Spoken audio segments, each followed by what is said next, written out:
Professor Matthew Bergbauer, thank you so much for joining us for UnPHILtered on a very busy day. You watched the news today. We all saw the indictment. Your thoughts, your initial reaction to it? Oh, sure. So I think a lot of elected leaders in our nation are expressing a little bit of a grief, a sad time for our nation. Never been done before, right? A president has been indicted on charges and needs to go through the legal process of proving himself not guilty on these crimes.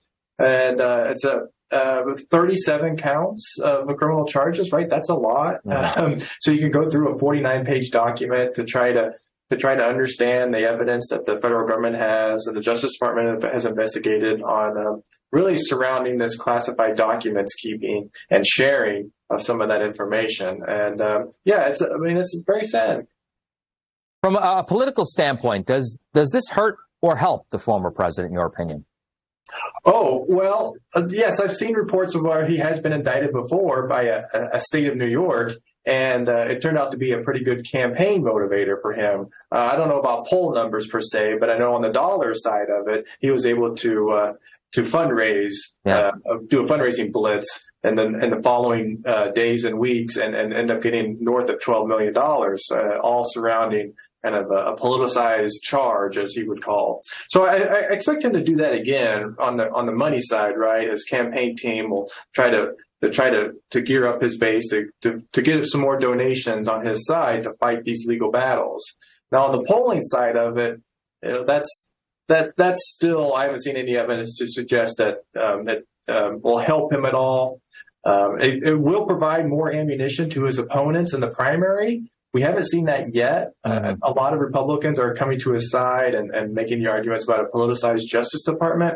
But I think as we get to debate stages in Iowa and New Hampshire, you're going to see people like Chris Christie, and you're going to see other opponents who are going to feel open about attacking the president, or former president, that is, on these charges. I was going to ask you that. Do you think that from their perspective, within the Republican Party, is it wise for them, politically speaking, to go all in on him on this? Well, at this point in time, everyone's going to, the talking points are out there about let's recognize Hillary Clinton's flaws, let's recognize Hillary Clinton's private email server, and so they're taking this talking point at the moment. But I know that pressure is going to be on them. People like Ron DeSantis, right? Pressure is going to be on them when primary election days are becoming closer and closer. And the fight for electoral, or fight for delegates, that is, on the Republican nomination side are going to become quite competitive.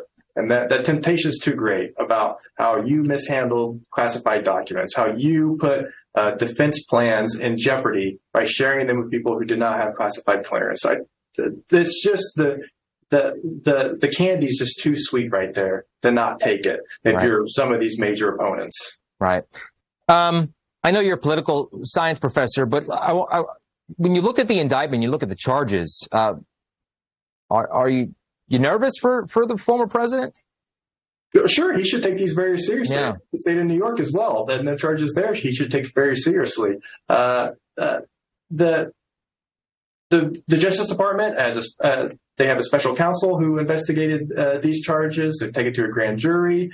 I mean, there are some pretty significant and damaging actions on record, and including recording, right, audio recordings, that his lawyer team will have to mount a quite monumentous defense against. Yeah. So speaking of that, I have 1 minute left, and I appreciate you coming on. How do you think he's played this and handled this? Has his argument that, hey, it's a witch hunt, they're all just focused on me and turning the cheek on the other cases, how do you think that's playing with the general population? Well, he's pretty strong at that, right? It's a card that he's played a number of times, and it has worked out okay. You can't say that everyone's on his side. You can't say that the polling's on his side. But that's going to be impossible no matter who you are and on what side you're on. So, I mean, it's been a playbook that he's used multiple times, and it's been pretty successful for him. So, he's pretty talented at combating. He's pretty talented at kind of challenging, whether it be other opponents on the Republican side, the Democratic side. he can go there. Yeah, like him or not, he definitely has that skill set down, right? Sure. Professor, if I could say, I'm from Indiana State University, and we're in the city of Terre Haute, and that's the home of Eugene Debs, who ran for president a handful of times, including one time in federal prison. So I'm reminded of someone running for president from a federal penitentiary. It's a possibility. Well, we'll see what happens. Professor Matthew Bergbauer, thank you so much for joining us on UnPHILtered. Okay, thank you. Thank you.